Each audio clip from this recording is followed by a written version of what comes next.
Hello and welcome back to the Lettered Classroom. My name is Bridget Spackman. I'm a multi-age teacher in Central Pennsylvania, and I am a sponsored FLEXPATH student with Capella University. So as a teacher, I have been thrusted into this world of online teaching and learning, and I don't want to say that I'm a professional, but I feel like I am pretty darn close. I have absolutely nailed down some of the things that I think are essential when it comes to teaching and learning online. And so if you are someone that is looking to really jump into this online learning, you're going back to school, you're wanting to start a degree online, I have 3 things for you to consider in order to make sure that you're preserving your mental health, but also you are efficient with the time that you have. So the first tip that I have for you guys is to follow a routine. Now, this is probably one of the most hardest steps that you are going to have to face. And I know it seems incredibly simple and you're like, oh, well, I already knew that. But a lot of us know that we need to be following routines, and yet we still don't seem to follow them. So you need to really sit down and establish a routine. Block out some times in order for you to really make sure that you're devoting what it is that you need to accomplish to that specific time. Almost think of it as in you are creating an appointment with yourself, but you're kind of creating an appointment to be able to do something at home, online, or wherever you're going to end up doing it. But create a routine, write it down, keep it somewhere that's visible, and stick to it. Again, it's one of the hardest steps because it requires self-discipline, and I think a lot of us tend to have this time where we're like, oh, well, it's fine, it's not a big deal, I'm gonna do it the next day.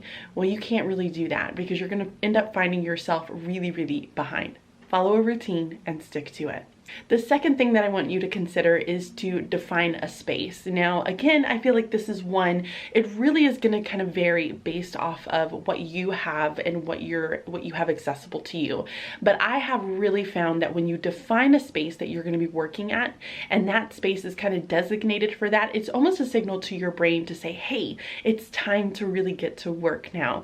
So define a space, whether it's, a spot that you're clearing out on your dining room table, a little corner that you have inside of your bedroom, or if you're fortunate enough to have a complete office dedicated to it, have an office. But define a space and know that that's going to be where you get your work done. Again, it's that idea of kind of telling your brain where we would normally kind of go off to go work, or we would go to a school to learn, and we may not have that opportunity, or we're really wanting to kind of venture out and really explore the virtual space of it.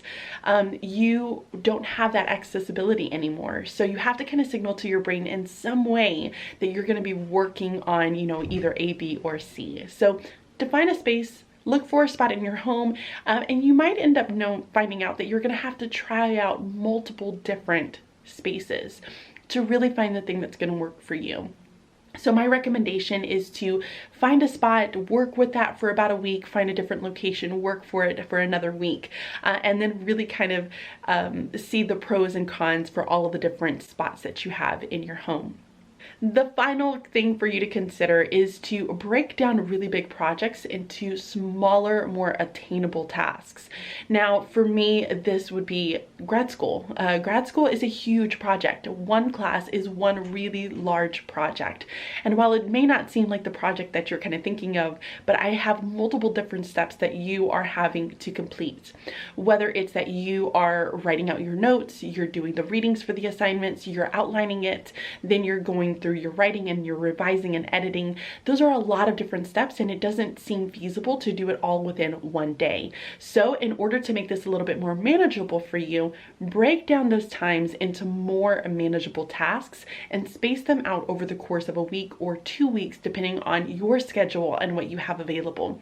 Once you realize that you have those tasks really broken down, you're going to find that it's so much easier to get those things accomplished, and you're going to feel so much more successful at getting your things finished. So that's it, guys. I hope that you enjoyed these 3 tips to consider when exploring an online teaching and learning environment. I hope that it's really helpful for you. I would love to know what are some of the tips that you have for someone who is going back to school online. Leave them down in the comments below.